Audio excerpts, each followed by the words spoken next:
Well, for the next 2 or 3 weeks, or however long the Lord leads, we're going to be studying primarily from the book of Daniel. Now, in this book, God permitted a heathen, unsaved king to have 2 dreams, which God used to foretell the history of the world and the political powers of the world, what was going to come. See, our whole series has been what the future is. Well, we've had the future of Israel, and we've had the future of the false religious system. Now we're going to have the future of the political system and social system and you might say cultural system. All of these are exemplified by Babylon. Remember, we had Babylon, which represents the false religious world. Well, Babylon also represents the political world and the cultural world and the social world in different ways. And he let a king named Nebuchadnezzar have 2 dreams about this. And then God gave Daniel 4 visions which tend to elucidate and expand upon the dreams that Nebuchadnezzar had. God first used Daniel, the prophet Daniel, to interpret the dreams for Nebuchadnezzar, and then Daniel had visions. And we're going to tie these in together and show you how God predicted the future of the kingdoms of the world 600 years before Christ, because that's when this came about. Now, we're not going to do a verse by verse of the entire book of Daniel. We've been starting well into the 2nd chapter, so I guess I better give a little history to make sure that we have our setting right. You'll recall that when God called Abraham to be the progenitor of a special people, that he told Abraham that he was going to give him a land for this people. And it would be a very particular land. It would have national boundaries, so it would be easily defended, and it would be more productive than most lands. As a matter of fact, some years it would produce so much that the next 2 years they wouldn't have to farm. They'd get enough, grow enough in 1 year to last 2 more years. Now, that's pretty good farming, isn't it? And you'll recall that God, before there ever was a nation to go into these lands, or before the nation was ever in the land, he told them how they could enjoy the land, or on what circumstances they could enjoy it, and on what circumstances they would be taken out of the land. We studied this back when we were studying Israel. Remember, in the 26th chapter of Leviticus and the 28th chapter of Deuteronomy. In Leviticus, these curses and blessings, as they were called, were given to the first generation of the Israelites that came out of Egypt, out of captivity in Egypt, and then they were given to the second generation by Moses in the book of Deuteronomy. But you recall, he said that certain things would bring about blessings in the land, and certain things, certain activities on their part, would bring about curses. And in the 26th chapter of Leviticus, Moses, by the power of God, enumerates these certain things that would happen. He says, well, now if you won't do right, I'll bring famine. And then after that, if you don't do right, I'll let some surrounding nation come and enslave you. And he says, I'll try everywhere in the world. And all of these things won't work. Then I'll have to dispossess you from the land for a while. And so we come to a time 600 years before Christ. The nation had been in the land then maybe 700 or 800 years, and they had disobeyed God repeatedly. And he had warned them again and again, and then they became very evil. and were involved in the same type of sin that the nations who had previously indwelt the land, the same types of sin that involved those nations. So God said, I'm going to do what I said I would do. I'm going to banish you from your land, and the land will waste and die away and become desolate. And so he raised up a king, King Nebuchadnezzar, the king of Babylon. And this king came and conquered the city of Jerusalem, tore down its walls, and completely destroyed the temple, and took in 2 or 3 different episodes, he took all of the hierarchy of the Jewish nation back to Babylon into captivity. He left some of the poorer and less adept people there to fend for themselves. They had no real government, you might say. They just were there. And but the more learned ones and the more cultured ones he took back to Babylon. And he decided that a good thing to do was each nation that he conquered, Nebuchadnezzar ruled all of the known world. God gave him the power to conquer anybody he wanted to. He gave him dominion over the entire earth. That's how far his authority exerted. He didn't necessarily extend it that far, but God gave him the right to conquer the whole world. And he did conquer and rule the known world at that time. And one of his methods was this, to take the most brilliant of the young men from the conquered nation and bring them into his own culture. And he hoped in this way to build it up. He had learned already by inbreeding and so forth that a nation deteriorates. And so he said, what I'll do is I'll bring in the most brilliant minds and the finest people from the conquered land. And so among the Israelites, he brought right within his court 4 young men. One of them's name was Daniel, and then you'll remember he gave the names Shadrach, Meshach, and Abednego to the others. Those were their new Babylonian names. Their Hebrew names are not quite so well known. It was Hananiah, Mishael, and Azariah. And Daniel is the Hebrew name of Daniel. It means judge of God. And his name, they changed his name to Belteshazzar. They took their Hebrew names away and gave them Babylonian names. And he took these 4 young men right into his court. And the first chapter of Daniel is about these 4 young men, Daniel and the other 3, in the court of King Nebuchadnezzar as he was the ruler over all the world.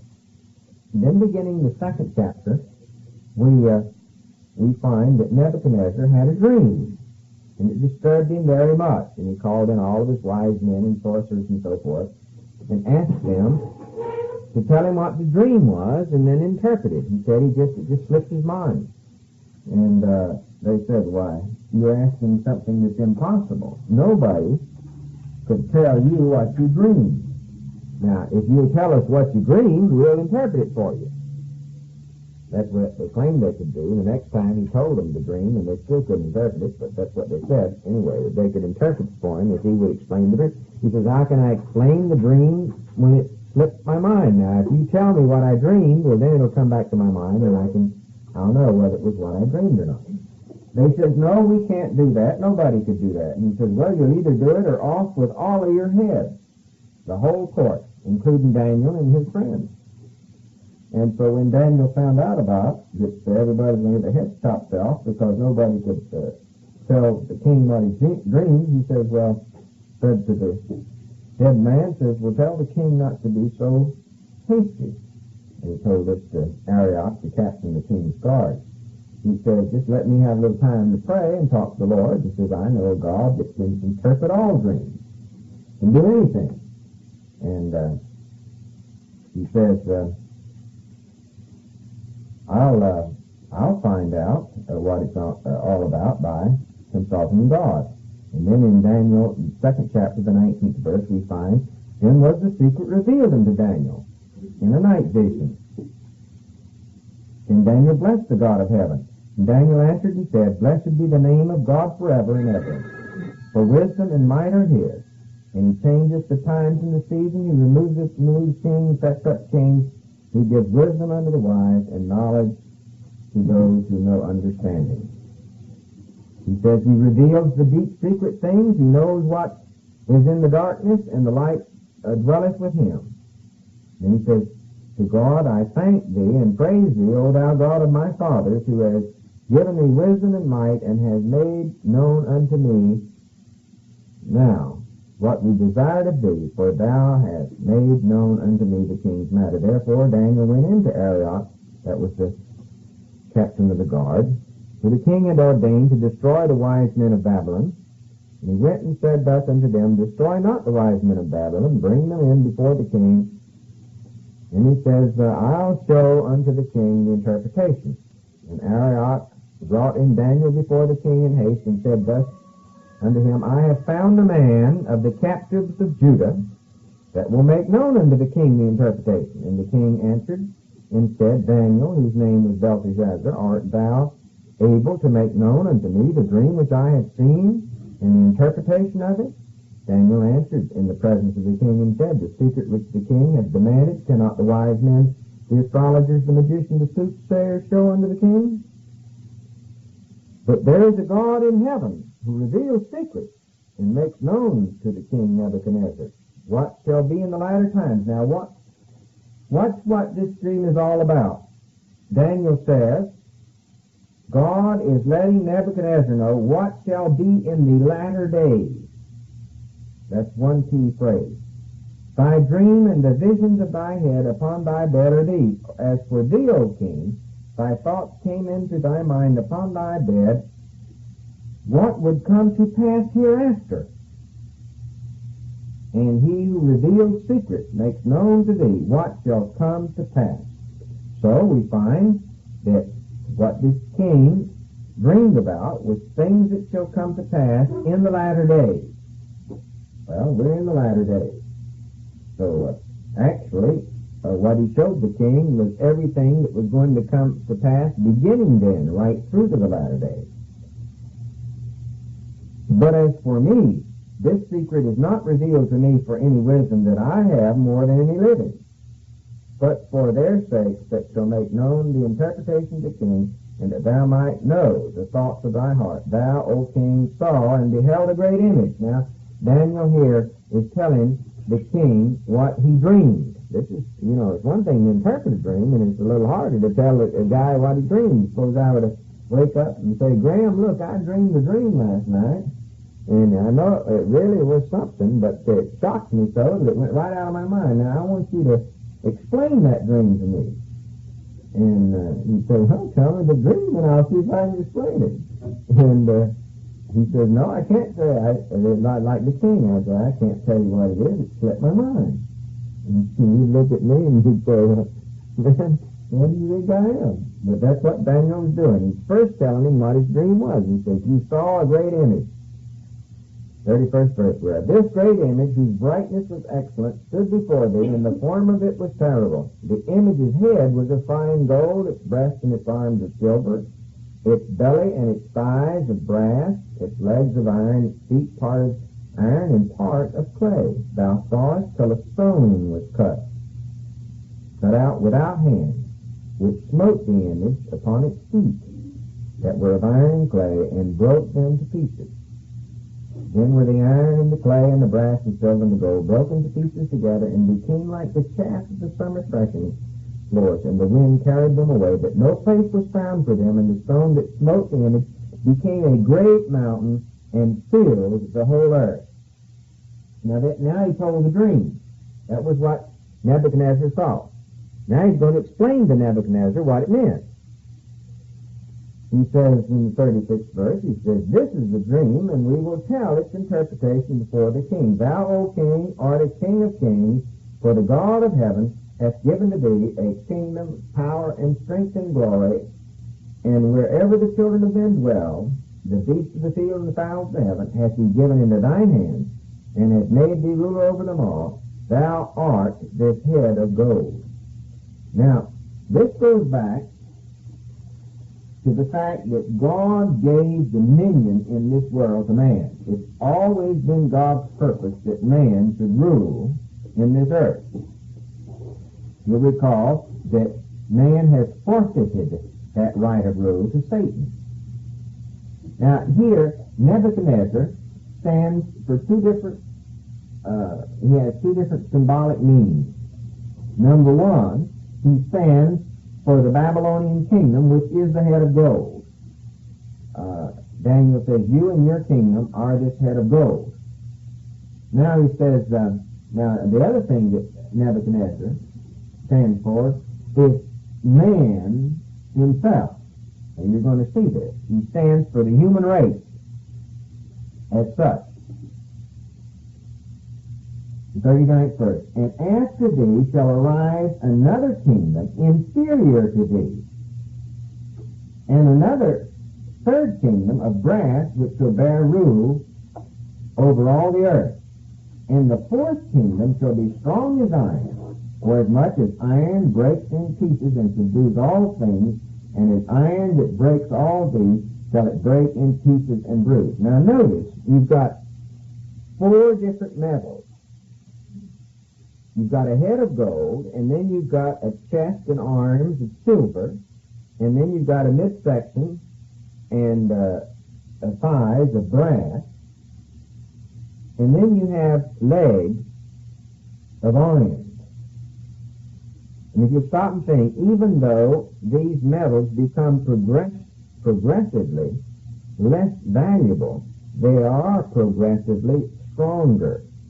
You can take a bar of gold and beat it to death with a bar of silver, because silver is more durable than gold. It's harder.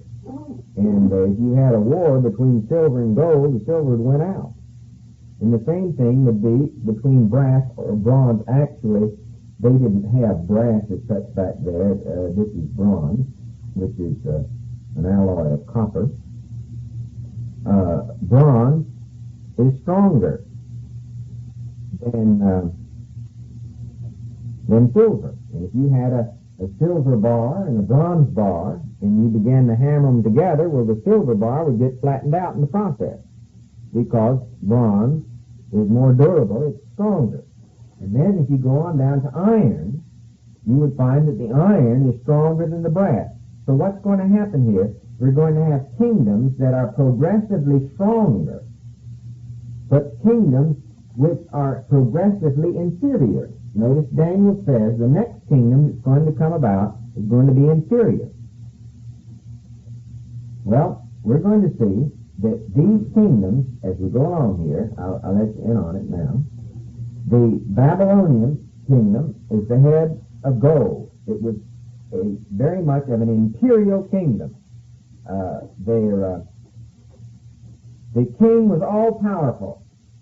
He had right of life or death, and he ruled with absolute power and majesty. Everything was completely in his hands. Then that kingdom was defeated by a joint effort of two kingdoms. The Medes and the Persians joined together, and in joining together, they came and defeated Babylon. They were stronger than Babylon. But the kingdom was not as powerful. That is to say, it was not as regal. It was an inferior kingdom. It didn't hold the same sway. For instance, a king of the Medes and Persians, he couldn't change his own law. If he ever made a decree, he couldn't change it. Well, that limited his power. The law of the Medes and Persians didn't permit that. Well, notice there's some imagery here, because you had the Medo-Persian Empire, which destroyed Babylon, had two parts. And you're going to see some more figures in here of that. And just like this statue, you see, the part that's represented by this Medo-Persian kingdom has two arms. And then you go down And you'll find that the Medo-Persian kingdom was destroyed by Alexander the Great, by the Greeks. And he is the bronze part there, the midsection. And then the Greek Empire was destroyed by the Roman Empire. And it was divided, and there again you have your imagery of the loins with the two legs extending from it. And you say, how do we know that? Well, all you have to do is study the rest of the book of Daniel, and it just opens up beautifully. It just comes right out and tells you. But I'm letting you in on it in advance because I want you to understand what these four kingdoms represent. They represent the only four kingdoms in the whole history of the world that have ruled the entire civilized world. Babylon ruled the entire civilized world. The Medo-Persian Empire took this world rule away from the Babylonians. And then the Greeks under Alexander, Philip of Macedon, and then his son Alexandria, took the kingdom away from the Medo-Persians. Remember the wars with Xerxes and so forth. And then the Romans took it away from the Greeks. Now, each one of these kingdoms becomes less regal in their authority, but more powerful, just like the metals become more powerful. Now, those are the only four nations that have ever ruled the known world. Now, others have tried, but Napoleon never made it. He had his Waterloo. And Hitler tried it, but he never made it, did he? There has been no single world ruler since the Roman Empire. And that's what we have here, the four world empires. And Daniel, of course, lived during the time of the first one. Now look at the 40th verse. And the fourth kingdom shall be strong as iron, for as much as iron breaks in pieces and subdues everything, or all things, and as iron that breaks all these, break in pieces and bruise. So the winner over all of this, in a succession, is going to be the iron one, because it's stronger. At that time, iron was the strongest metal you could possibly find. But notice, whereas thou sawest the feet and toes, a part of potter's clay and part of iron, the kingdom shall be divided. Well, that happened, you'll remember. But there shall be in it of the strength of iron, for as much as thou sawest the iron mixed with miry clay. And as the toes of the feet were part of iron and part of clay, so the kingdom shall be partly strong and partly broken. Now look at the 43rd verse. And whereas thou sawest iron mixed with miry clay, they shall mingle themselves with the seed of men, but they shall not cleave or adhere one to another, even as iron is not mixed with clay. And in the days of these kings, plural, which kings? When part of it's iron and part of it's clay. And in the days of these kings shall the God of heaven set up a kingdom which shall never be destroyed. Now, turn back to the 40th verse.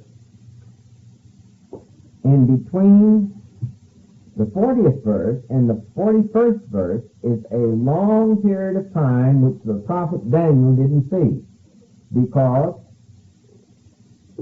all of history between the fall of the Roman Empire and the coming of the Antichrist, which is still future, all of that history is in between these two verses. Because, you see,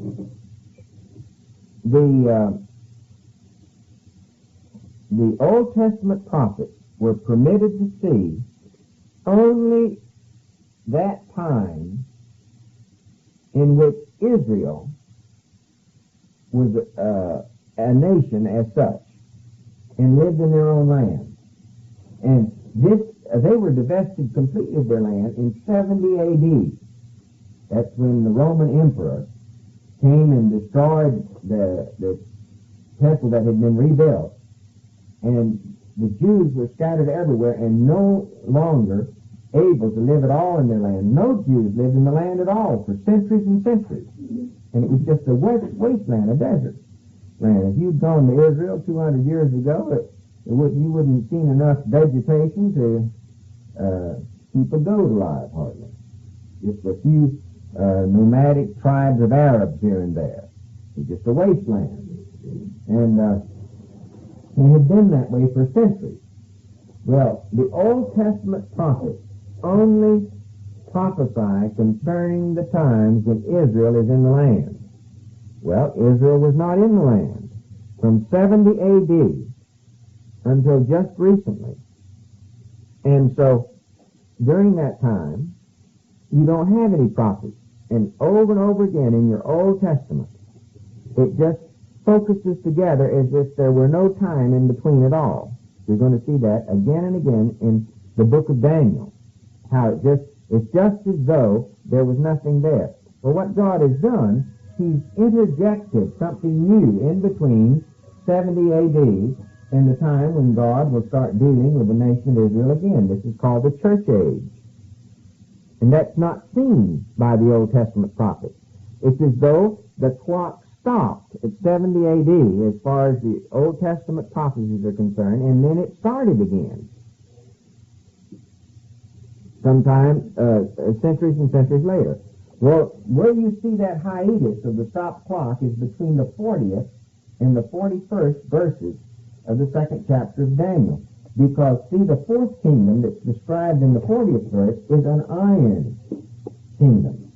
And the same area where it is, it becomes one of mixed iron and clay. And that simply means that there will be a great profusion of nations, some strong and some weak.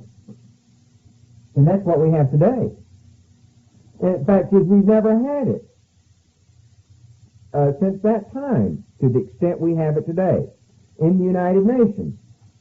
This is a beautiful picture, you know, with the great powers that have veto rights, and then the little powers that really have no power. You don't have any power in the United Nations unless you have veto power, and that's reserved for the big powers. So you've got nations of iron and nations of clay, and it says they'll mingle themselves together or come together as a conglomerate mass. And it speaks of 10 toes. Well, in the Bible, 10 just means sufficient for the purpose, for the situation. It doesn't mean necessarily exactly 10. It means a profusion, a sufficient number. And so what we have here in the toes, partly of iron, the feet and toes, partly of iron and partly of clay, what we have there is a picture of the way the world is going to be when God comes to set up His kingdom. That's the way it is now, and that's the way it's going to remain. You're not going to have a world ruled by communism.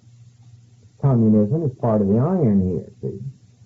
You're not going to have a world ruled by communism. You're going to have a world which is partly strong nations and partly weak nations. Now notice, in the 44th verse, in the days of these kings shall the God of heaven set up a kingdom. Now this is the kingdom under the Lord Jesus Christ, the one you pray for when you say, Our Father, which art in heaven, hallowed be thy name, thy kingdom come. What kingdom? That one where as it is in heaven, so shall it be on earth. So that kingdom's going to come. Now notice back here how that was set up in the 35th verse. Notice in the last part of the 36th verse, it says that no place was found for them, and the stone that smote the image became a great mountain and filled the whole earth. Well, this great mountain, the word mountain stands figuratively in the Bible for a great nation or a great kingdom. And that'll fit over again. So it's going to be a nation that'll fill the whole world. Well, that's going to be the kingdom under the Lord Jesus Christ. Let's read on and see. We're back in the 44th verse. And in the days of these kings shall the God of heaven set up a kingdom which shall never be destroyed, and the kingdom shall not be left to other people, but it shall break in pieces and consume all these kingdoms, and it shall stand forever. Now this is describing, in another way, the battle of Armageddon, when Christ shall come and destroy all the kingdoms of this earth. 45th verse. For as much as thou sawest that the stone was cut out of the mountain without hands, which describes Christ, and that it broke in pieces the iron, and the brass, and the clay, and the silver, and the gold, the great God hath made known to the king that what shall come to pass hereafter, and the dream is certain, and the interpretation sure. Now Daniel is saying to Nebuchadnezzar that you've seen a vision, or you dreamed a dream, which represents the coming history of the world.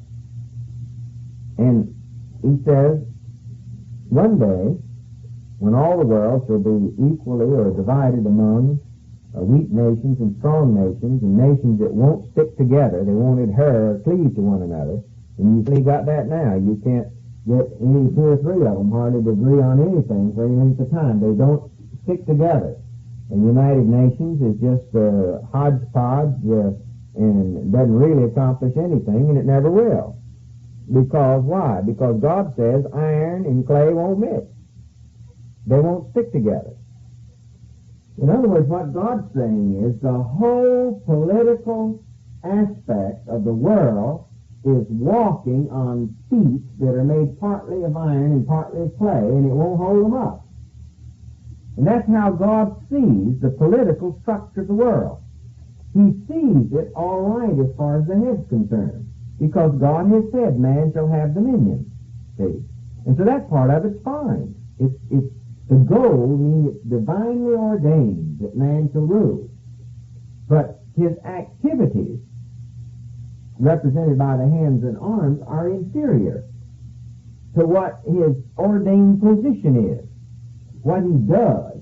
You see, in the Bible, when you use hands and arms figuratively, you're talking about what a person is involved in as far as his activities are concerned. This is what you mean. Well, we use that. We say, give me a hand. Or why don't you take this in hand?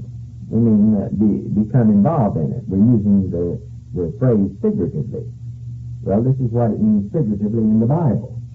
It means that the activity in which you become involved. So man is in his right place as far as wanting to rule the earth, you see. It's all right for man to want to have dominion over the earth because that's what God has ordained. And so the head of gold is all right. It's divinely ordained. But the activities that come about are inferior to what God has ordained. Then the next thing you have is the loins. Well, this is always figurative in the Bible for strength, or the place from which your strength. And man shoves his weight around in the wrong place. He's strong in the wrong aspect. And then as we get down to his legs are representative of where he goes, what his direction is. And the Bible says man's direction is all off. He's headed to the wrong destination. Man wants to go, he wants to pursue an end which will glorify man. And we're going to see this in the next dream here in just a minute, just how this operates. So God says, this whole statue, this whole great image which Nebuchadnezzar saw, is man's political destiny as God sees it. And he sees it spinning from the right volition or the right head, but engaged in the wrong activities, using its strength the wrong way, going in the wrong direction, wrong end result, and it just won't stand on that kind of feet. He sees the world situation standing on a foundation that won't hold it up. And it's going to topple with all of its golden head. It's going to topple. And the way it's going to topple is the smiting stone is going to smite it. You see, Jesus Christ is the rock, and he is the stone. The smitten rock is Christ, and the smiting stone is Christ. He was smitten for our salvation. He's called the cleft rock. He was smitten for us. But the smitten stone, the smitten rock, shall become the smiting stone. And, of course, he's the stone of stumbling, you might say, to the Jewish nation. That's what he's called. Peter called him that. He's the foundation stone for the church on which we build. But he's the smiting stone as far as the nations are concerned. The world political system shall end by the smiting stone. That's what's going to end it. So here you have this great statue that Nebuchadnezzar saw representing the world political system, which had the right beginning because God ordained that, see. But it keeps getting worse until by the time you get down to the feet where we are now, it's a mess. And it simply won't stand on its own feet. Now that's God's picture of the world structure politically. Now notice, in the 46th verse, this fact that Daniel could interpret this dream made an impression on Nebuchadnezzar. Now he didn't get saved, you might say. He didn't get converted. You watch the language here and you'll see, but he knew that the power of God was operating. Then the king, Nebuchadnezzar, fell upon his face and worshipped Daniel. Now if he'd have been spiritually right, well, he wouldn't have worshipped Daniel, because Daniel just got through telling him that it's nothing I did. He says there's a God that's able to reveal secrets. Don't give me any credit. But he worshipped Daniel and commanded that they should offer an oblation of sweet odor to him. And the king answered unto Daniel and said, of a truth it is that your God, now he didn't say my God. He's not claiming God, see. He says your God. He represents that he is the God. Your God is the God of God, or the God of God, and the Lord of kings, and the revealer of secret things thou couldst reveal as this secret. Then the king made Daniel a great man, and gave him many great gifts, and made him ruler over the whole province of Babylon. That would be like, say, making him the head man in Washington, D.C. And the chief of the governors over all the wise men of Babylon. Then Daniel requested of the king that he set Shadrach, Meshach, and Abednego over the affairs of the province of Babylon. But Daniel sat in the gate of the king. In other words, he was like the prime minister. Now in the third chapter, we get Nebuchadnezzar's interpretation. Now remember, Nebuchadnezzar stands for man as he forms his own destiny. Now, God sees man as a statue with a head of gold and feet of miry clay, mixture of clay and iron. Now, let's see what Nebuchadnezzar sees when he sees man's political structure. Nebuchadnezzar, the king, made an image of gold. He makes the whole thing of gold. See, man doesn't see himself with feet half of clay and half of iron. He sees him whole self as gold. He's pretty proud of what he is. And he thinks he can pull himself up by his own bootstraps, and he believes that by the power of his own will, eventually he's going to get this thing structured right, and so he makes it all of gold. So this statue that we're going to see in the third chapter is man and his political destiny as man sees it. And the one in the second chapter was man and his political destiny as God sees it. Well, there's a difference. Notice. Nebuchadnezzar the king made an image of gold, whose height was 60 cubits, that's 60, and the breadth of it was 6 cubits. He set it up in the plain of Dura, in the province of Babylon. Now, it's very important that it's in Babylon, and it's quite important that it's 6'6". Now, if you go back to the last verse of the 13th chapter of Revelation, you'll find that the mark of the beast is 666. Well, this is where the 66 of the 666 comes from. If you want the 600 part of it, you'll have to go back and find Pharaoh's 600 chariots.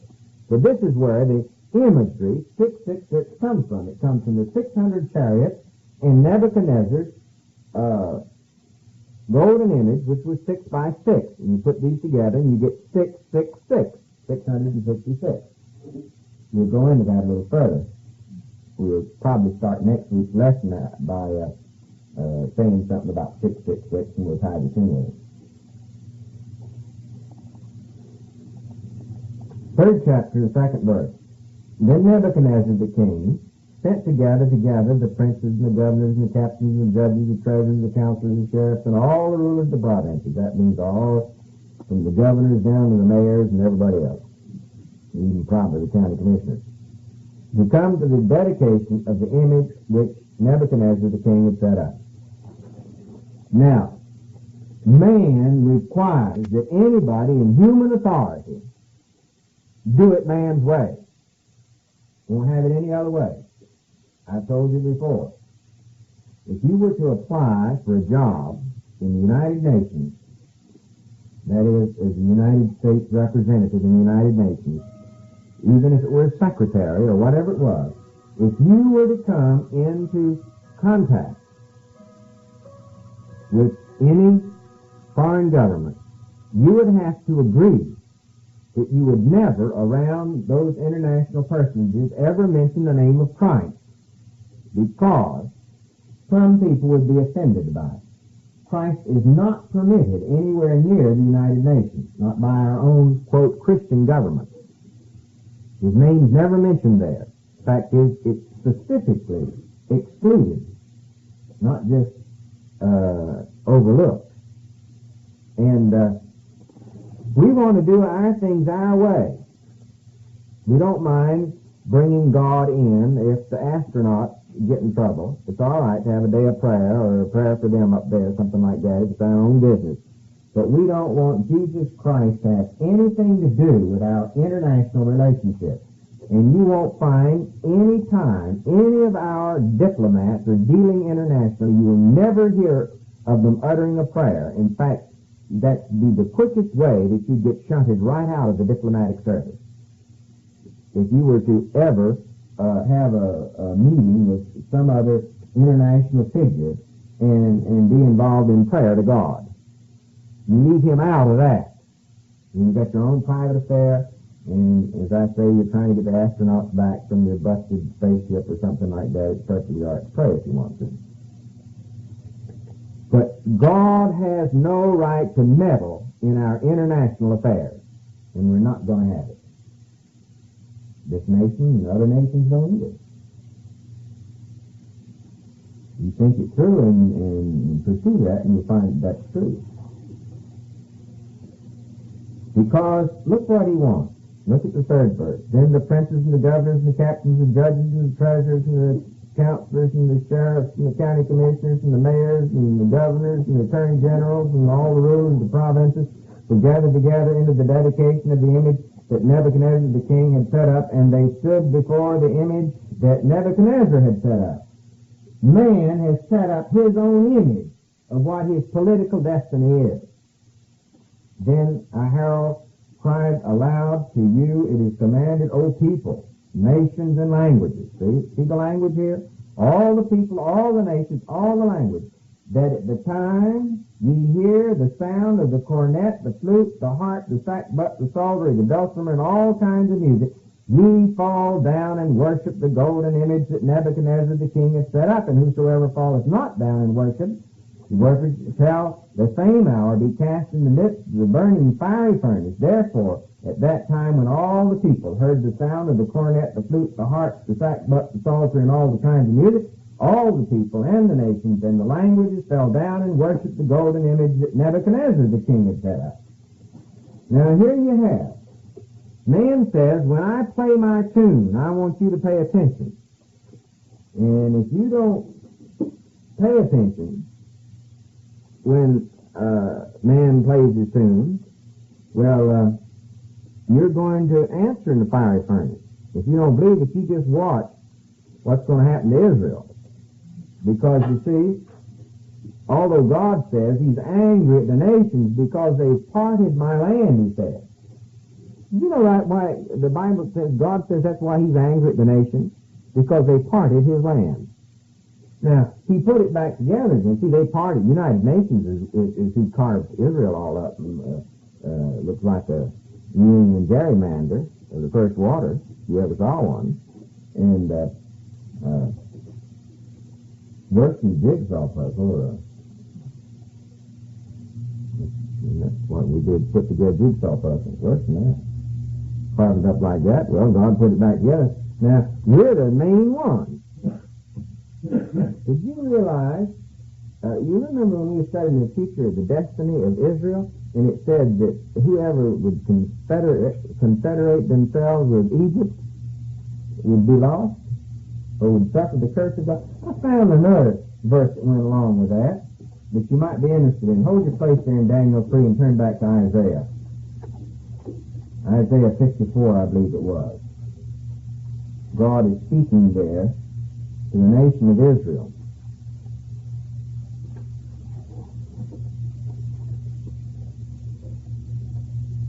Isaiah 54, verse 15. Behold, they shall surely gather together in the United Nations, and not by me. In other words, I didn't start that thing, he said. Whosoever shall gather together against thee, that is Israel, shall fall for thy sake. Look at the 17th verse. No weapon that is formed against thee shall prosper, and every tongue that shall rise against thee in judgment thou shalt condemn. Now, we were sort of standing up for Israel, but now we're right in the forefront of them that says, well, we want that nation divided again. And the Egyptians are just clapping their hands at what we're saying. So, yeah, what this guy said, he says, I'm saying yes, yes, yes, yes, yes. And Israel saying no, no, no, no, no. See, we've joined over. We're counseling with those that are counseling against them. And remember in Ezekiel 30th chapter, what God said about that? Ezekiel 30, verse 6, thus saith the Lord. Thus saith the Lord, they also that uphold Egypt shall fall. Now, if there's one country in the world I don't want to uphold, it's Egypt, because God says anybody that upholds Egypt will fall. And I'm real happy for Russia to uphold Egypt. That's Ezekiel chapter 30, verse 6. Now, if you think that's referring to some other time, all you have to do is just read all the context here, and you'll see it's talking about that time when Israel shall be gathered together. See up in the 29th chapter, the 21st verse, and in that day will I cause the horn of the house of Israel to bud forth. Now, we've already talked about what the horn means. That means when they'll have the ability to push, like a bull does with his horn. And I will give thee the opening of the mouth in the midst of them. All through here, you'll see that this is talking about the day that we're living in. For instance, look way back over in the 28th chapter, the 25th verse. Thus saith the Lord God, when I shall have gathered the house of Israel from the people among whom they are scattered. Well, that's not talking about sometime way back in history. That's talking about now. And it says, at that time, at the present time, thus saith the Lord, they also that uphold Egypt shall fall. Right.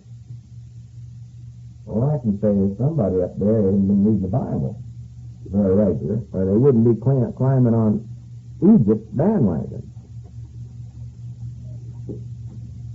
That whoever counsel against Israel will fall too. What were you going to say? Isn't there a verse somewhere down in Kelso that we can pray for the peace of Israel? Does that mean that we should, even though we know that God is going to deliver us from the enemy? Well, of course, that's primarily to the nation of Israel, that the only time that they'll ever see peace is when the peace in Jerusalem, but that's a proper prayer for any of God's people, because when you say, I'm praying for the peace of Jerusalem, it means that you're longing in your heart for the Lord to come and set up His righteous rule on earth. It's the same thing. To pray for the peace of Jerusalem is the same thing as praying the Lord's Prayer. Now, the average person that recites what we call the Lord's Prayer, they don't have the slightest idea what they're praying for. Now, you listen. Our Father, which art in heaven, hallowed be thy name. In other words, let all the earth proclaim God's righteousness. Hallowed be thy name on earth. See? Our Father, which art in heaven, hallowed be thy name. Thy kingdom come, thy will be done on earth as it is in heaven. His will's not being done on earth now. And so the whole prayer, the Lord's Prayer, is a prayer for that time that we're talking about right here, when this destroying mountain or the smiting stone shall come and start beating on that toes of iron and clay until that statue falls down. That's what you're praying for when you pray the Lord's Prayer. You're doing the same thing when you pray for the peace of Jerusalem. Now, most of us that get up in a church and that thing, we don't have that in mind at all. But that's what the Lord has in mind. That's what He was telling the disciples. You want something to pray for? You pray for the time when the kingdom will be set up on this earth. So that the earth is involved in God's will like heaven is. Isn't it something where we can take a little thing like that and twist it all around and make it mean something entirely different?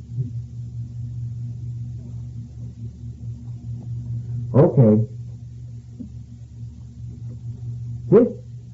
This whole exercise here is a picture of how man insists on people conforming. When the world opinion blows its horn, everybody is supposed to get in line.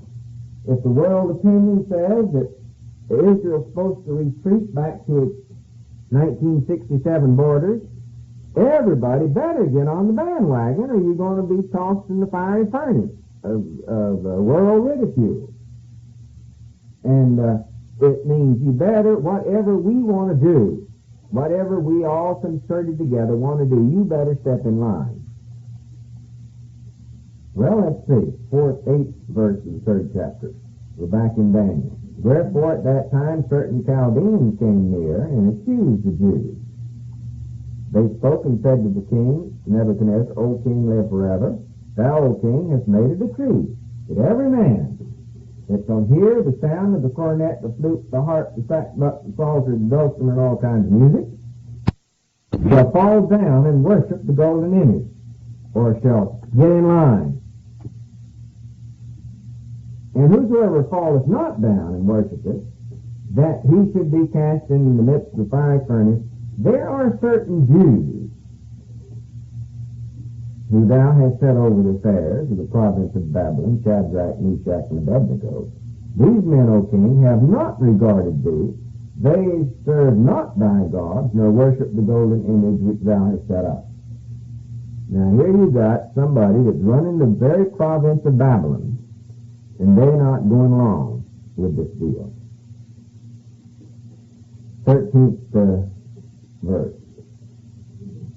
Then Nebuchadnezzar, in his rage and fury, commanded to bring Shadrach, Meshach, and Abednego.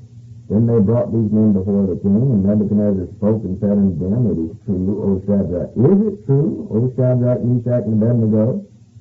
Do not ye serve my God, nor worship the golden image which I have set up?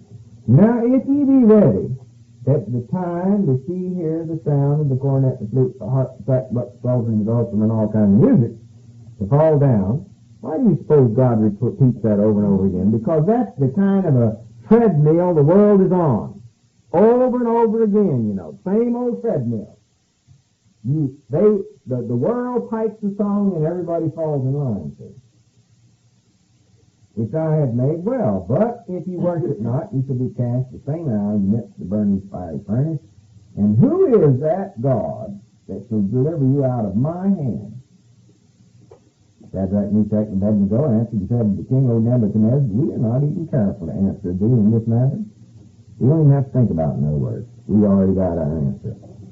If it be so, our God whom we serve is able to deliver us from the burning fiery furnace, and he will deliver us out of thine hand, O king. But if not, be it known unto thee, O king, that we will not serve thy God, nor worship the golden image which thou hast set up. Then was Nebuchadnezzar full of fury, and the form of his visage was changed against Shadrach, Meshach, and Abednego. Well, these three fellows right here, for all practical purpose, stands for Israel today. And if you think mankind is not going to get all fired up in fury if they don't knuckle under, you just watch and see the world events. You watch and see. Everybody else is falling in line, and you better too. And he commanded the most mighty men that were in his army to bind Shadrach, Meshach, and Abednego and cast them in the burning fire furnace. Then these men were bound in their coats, in their hose, in their hats, in their other garments, and were cast in the midst of the burning fiery furnace. Therefore, because the king's commandment was urgent, and the furnace was exceedingly hot, the flame of the fire slew those men that took up Shadrach, Meshach, and Abednego.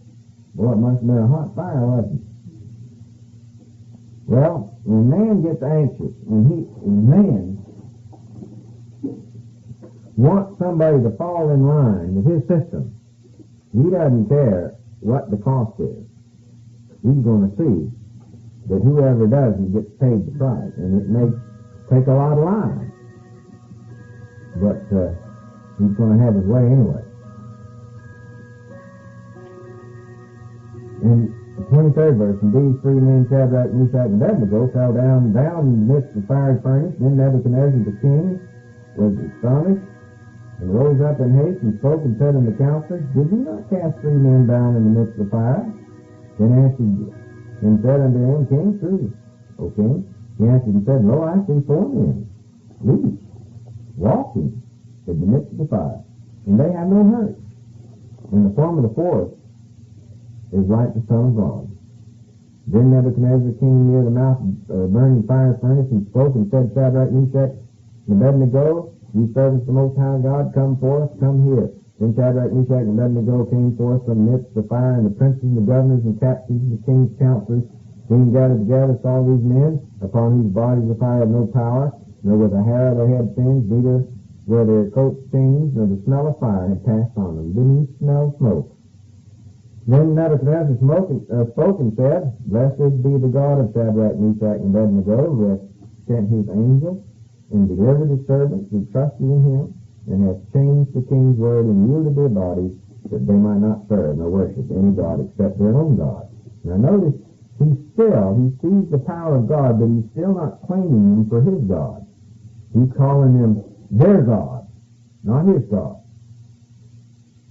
29th verse, Therefore I make a decree, in every people, nation, language, who shall speak anything amiss against the God of Shadrach, Meshach, and Abednego shall be cut in pieces, and their houses shall be made a dunghill, because there is no other God that can deliver after this sort. And the king pronounced Shadrach, Meshach, and Abednego promoted them in the province of Babylon. Now you see, this is a picture of what's going to happen just as soon as the church is raptured. The world, man's political system, as exemplified here in Nebuchadnezzar, is going to give allegiance to God, and is going to acknowledge that he's a God, and that he has great power. But they're not going to acknowledge him as their God. He's going to be a God, you know. Now in the 4th chapter, we're going to have another dream by Nebuchadnezzar, and this dream has to do with the cultural aspect of the world system, the economic, cultural, educational structure. In other words, that which man builds up for the benefit of man, as aside from political ruling structure. It's that which man worships, or that which a man looks to shelter over the human race. Education, civilization, culture. You see, man really believes that if you educate a person well enough, that pretty soon he'll lose his hard heart, and that you won't be there won't be any more criminals and that type of thing. And if you get the environment right, well, everything will be hunky-dory. So all you've got to do is straighten out the culture and the educational aspect, and then everything will fall into line and you'll have a rosy paradise. Well, that's what this next vision's all about. Well, we're going to find out what God thinks about that also. You'd think that when you read some of these accounts by the people that say the answer to all of the rebellions in the slums and all of that is more education and better environment and all that, you begin to wonder if they can't see that some of the people that come from the very best environment, you might say, will just take this Jane Fonda bit. Who are they going to add on to? She doesn't have enough education. She doesn't have enough social privilege. Didn't do her much good, did it? And this was the end of this tape.